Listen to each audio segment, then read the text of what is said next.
All right, so Sheldon Richardson has returned, and anyone who's been around my channel for long time knows I wanted Sheldon Richardson more than I wanted Anthony Barr when that was happening, going into the 2019 season. But now he's back, and he's much better than what they had last year for sure. Because he is going to probably take more of a nickel pass rushing interior role with this team. And once again, if you've paid attention to my channel a little bit, you kind of know this stat might have popped up here.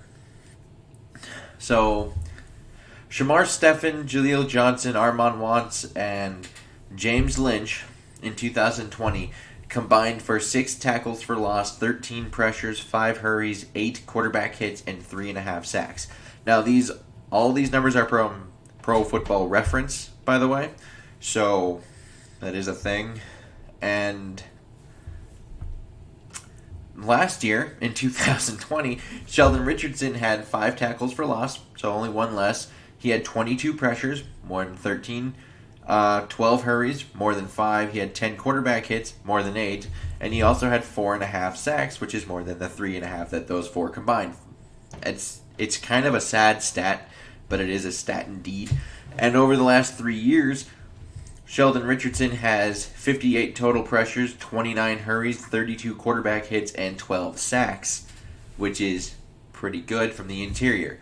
Now, Minnesota was able to do this because they took the 3.7 they saved from Hunter, gave 3.6 to that to Sheldon. Now the contract can go up to $4.5 million with incentives, and the Vikings just haven't had an interior pass rusher like this since, Sheldon. So I like this.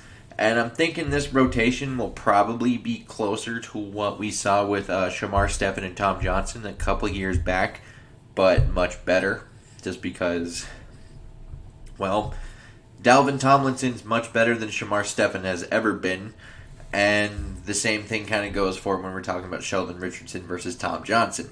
So I think this should be just a much better version of that.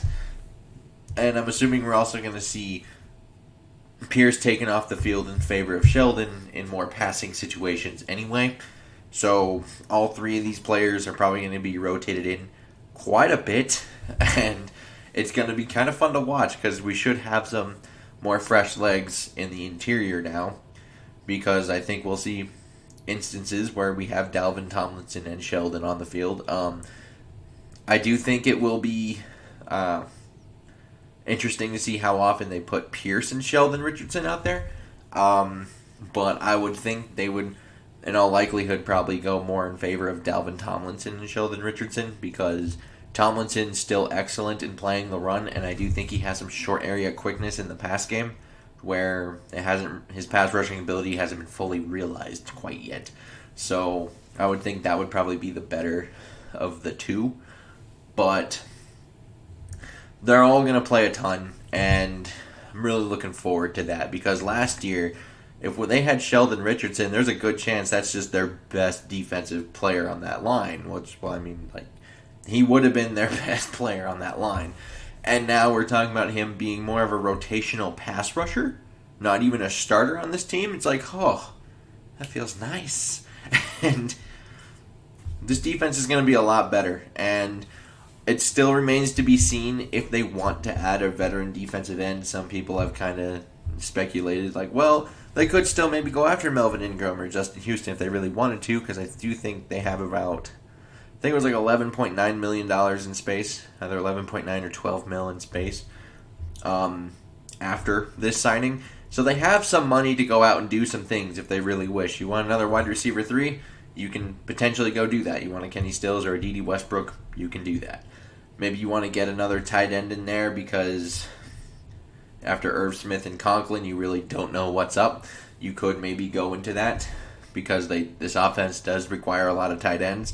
So that could be a thought. Things like that. You want the edge? You can maybe go get the edge. It's not out of the possibilities.